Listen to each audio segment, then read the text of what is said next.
morning, dear students.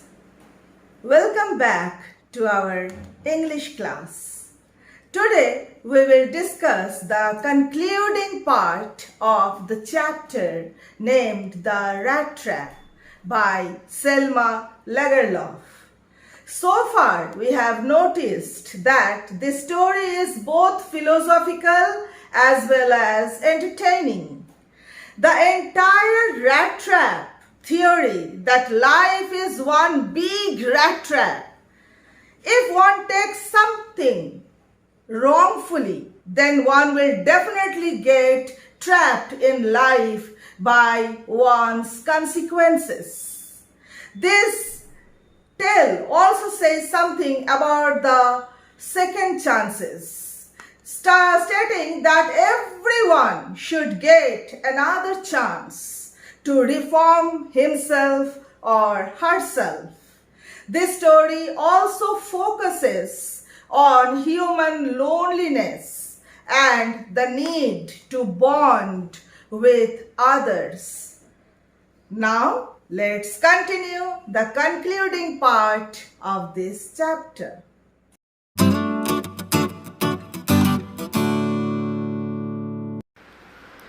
But just as the man was opening the door, the daughter said, "I think he ought to stay with us today. I don't want him to go." And with that she went and closed the door. "What in the world are you doing?" said the father. किंतु जैसे ही वो व्यक्ति दरवाजा खोलने के लिए गए, लोह फैक्ट्री के मालिक के बेटी ने कहा, "मैं सोचती हूँ कि उसे आज हमारे साथ रुकना चाहिए। मैं उसे बाहर नहीं जाने देना चाहती हूँ।" और इसके साथ ही वो गई और दरवाज़ा बंद कर दिया। तब उसके पिताजी ने पूछा, "तुम क्या कर रही हो?" The daughter stood there quite embarrassed and hardly knew what to answer. That morning she had felt so happy when she thought how homelike and Christmassy she was going to make things for the poor hungry rich. She could not get away from the idea all at once, and that was why she had interceded for the vagabond.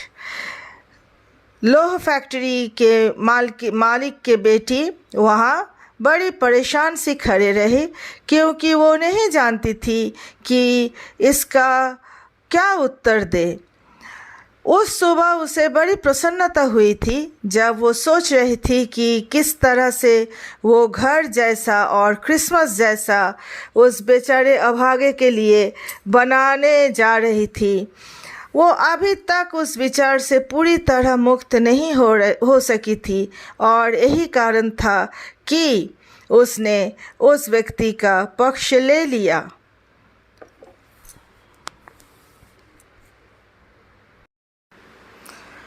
"I am thinking of the stranger here," said the young girl. "He walks and walks the mile year long, and there is probably not a single place in the whole country where he is welcome and can feel at home. Wherever he turns, he is chased away. Always he is afraid of being arrested and cross-examined. I should like to have him enjoy a day of peace with us here, just one in the whole year." The ironmaster mumbled something in his beard. He could not bring himself to oppose her. मैं अभी इस अजनबी के बारे में सोच रही थी, आयरन फैक्ट्री के मालिक के बेटी ने कहा। "वो पूरे साल भर भटकता है और संभवतः पूरे देश में ऐसा कोई भी स्थान नहीं है जहाँ पर उसका स्वागत हो और वो घर जैसा महसूस कर सके। जब भी वो कहीं मुड़ता या रुकता है, उसे दूर से ही खदेड़ दिया जाता है। हमेशा वो गिरफ्तार होने, वो पूछताछ किए जाने से भयभीत रहता है। मैं चाहती हूँ कि वो एक दिन शांति से हमारे साथ खुश रह सके, पूरे साल में केवल एक दिन। लोहे के कारखाने का मालिक अपने आप में कुछ बड़बड़ाया, लेकिन वो अपने बेटी का विरोध नहीं कर पाया। वो उसका विरोध करने में सक्षम नहीं था।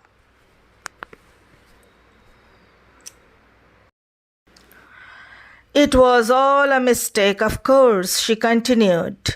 But anyway, I don't think we ought to chase away a human being whom we have asked to come here and to whom we have promised Christmas cheer. निस्संदेह ये सब एक गलती थी, उसने कहना जारी रखा। किंतु फिर भी मैं नहीं सोच सकती कि हमें एक इंसान को भगा देना चाहिए जिसे हमने यहाँ आने के लिए कहा और जिसे हमने क्रिसमस की खुशी का वादा किया है। You do preach worse than a person, said the ironmaster. I only hope you won't have to regret this. The young girl took the stranger by the hand and led him up to the table.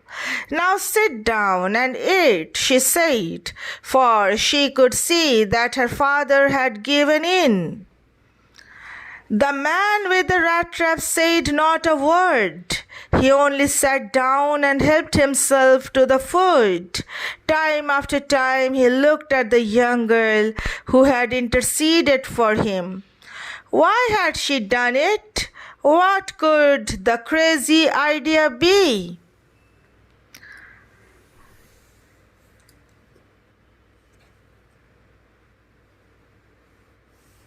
तुम एक धर्मगुरु से भी ज़्यादा भयंकर उपदेश देती हो, कारखाने के मालिक ने कहा।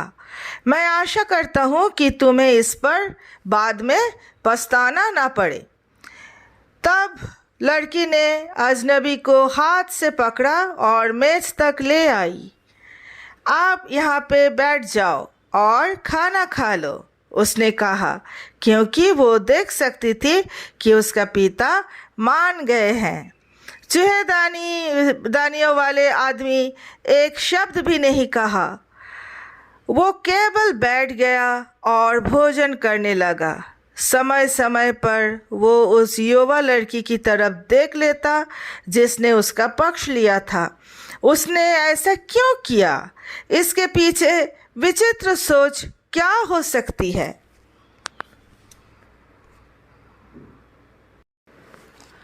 वो फेरी वाला, वो चूहेदानी बेचने वाला सिर्फ यही सोचने लगा कि इसके पीछे कौन सा विचित्र सोच हो सकती है।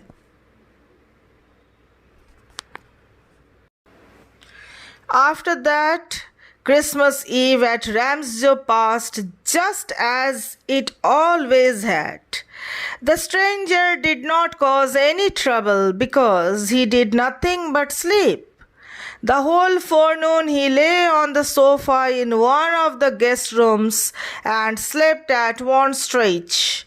At noon they woke him up so that he could have his share of the good Christmas fare. But after that he slept again. It seemed as though for many years he had not been able to sleep as quietly and safely as here at Ramsjo. उसके पश्चात रैम्सजो में Christmas की पूर्व संध्या उसी तरह गुजरी जैसे पहले भी गुजरती थी। अजनबी ने कोई भी मुसीबत उत्पन्न नहीं की क्योंकि उसने सोने के अलावा और कुछ भी नहीं किया। पूरे दोपहर को वो एक अतिथि कक्ष के सोफे पर लेटा रहा और एक करवट सोता रहा। दोपहर को उन्होंने उसे जगाया ताकि वो अच्छी क्रिसमस के भोजन का अपना भाग ले सके, किंतु उसके बाद वो फिर से सो गया। ऐसा लगता था कि जैसे वो कई सालों से इतनी शांति और सुरक्षा से सो नहीं पाया था, जैसे वो यहाँ रैम्सडो में के घर में सो रहा था। In the evening, when the Christmas tree was lighted, they woke him up again, and he stood for a while in the drawing room, blinking as though the candlelight hurt him. But after that, he disappeared again. 2 hours later, he was aroused once more. He then had to go down into the dining room and eat the Christmas fish and porridge. शाम को जब Christmas का पेड़ को प्रकाशित किया गया, उन्होंने उसे फिर जगाया और वो थोड़ी देर के लिए बैठक खाना में आंखें झपकाते हुए इस तरह से खड़े रहा जैसे मोमबत्ती का प्रकाश उसकी आंखों को कष्ट पहुंचा रहा हो, किंतु उसके पश्चात वो फिर से गायब हो गया। 2 घंटे बाद वो एक बार फिर उठे, बल्कि उसे उठाया गया, जगाया गया और उसे अब नीचे भोजन कक्ष में जाना था और क्रिसमस की मछली, फिश और पोरिज खाना था।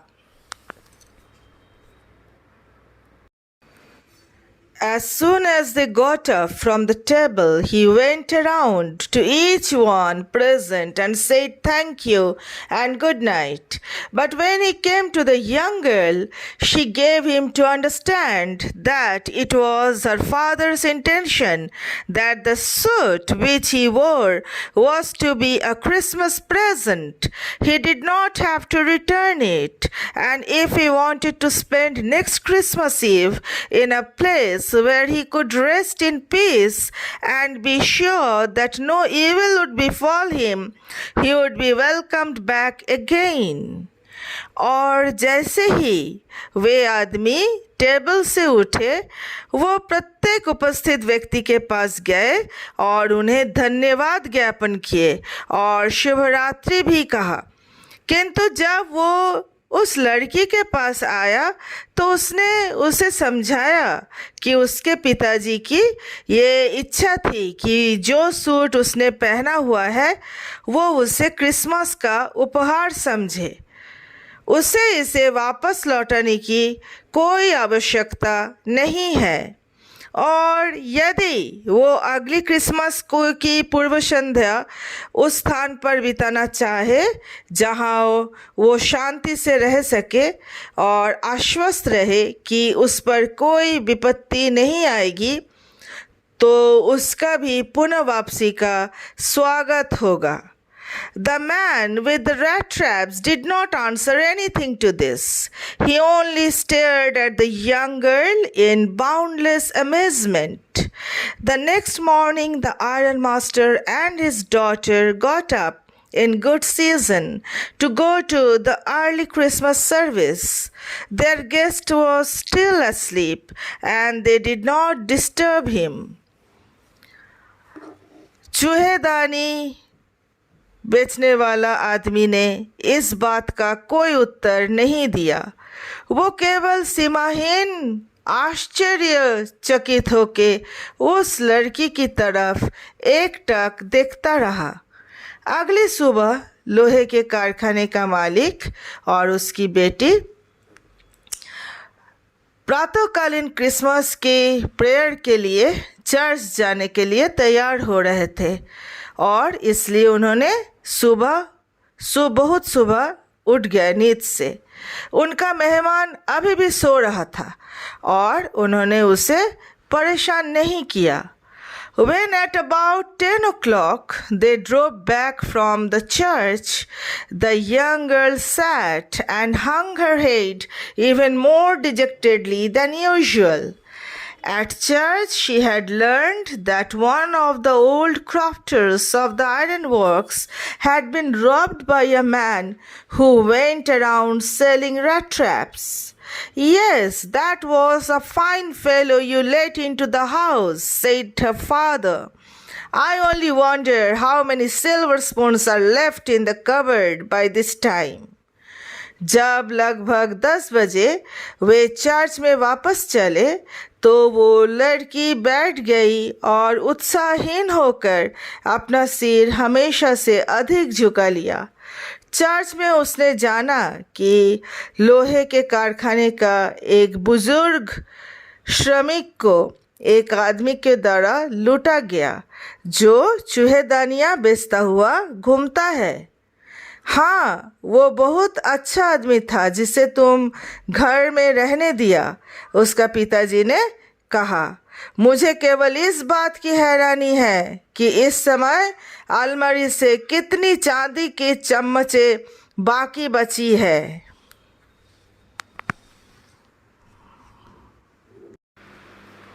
The wagon had hardly stopped at the front steps when the ironmaster asked the valet whether the stranger was still there. He added that he had heard at church that the man was a thief. The valet answered that the fellow had gone and that he had not taken anything with him at all. On the contrary, he had left behind a little package which Miss Wilmanson was to be kind enough to accept as a Christmas present. घोड़ा गाड़ी अभी मुश्किल से अगली सीढ़ियों पर रुकी ही थी कि कारखाने के मालिक ने सेवक से पूछा कि क्या वो अजनबी अभी भी वहाँ है। उसने ये भी कहा कि उन्होंने चर्च में सुना है कि वो आदमी एक चोर है। सेवक ने उत्तर दिया कि वो आदमी जा चुका है और वो अपने साथ कुछ भी नहीं ले गया है। इसके विपरीत वो एक छोटा पैकेट छोड़ कर गया है जिसे यदि मिस विल्मनसन क्रिसमस के उपहार के रूप में ग्रहण कर लेंगी तो ये उन पर बहुत ही कृपा होगी। The young girl opened the package, which was so badly done up that the contents came into view at once. She gave a little cry of joy. She found a small rat trap, and in it lay 3 wrinkled 10-kroner notes. But that was not all. In the rat trap lay also a letter written in large, jagged characters. लड़की ने packet को खोला जो इतनी बुरी तरह से बंद किया गया था कि इसके अंदर की चीज़ें तुरंत ही बाहर आ गई। उसने प्रसन्नतापूर्वक चिल्लाई। उसे एक छोटी चूहेदानी मिली और इसमें 3 मुड़े थुड़े 10 क्रोनर के नोट थे। किंतु यही सब कुछ नहीं था।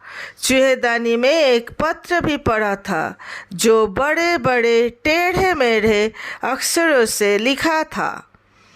Honored and noble miss, since you have been so nice to me all day long, as if I was a captain, I want to be nice to you in return, as if I was a real captain. For I do not want you to be embarrassed at this Christmas season by a thief.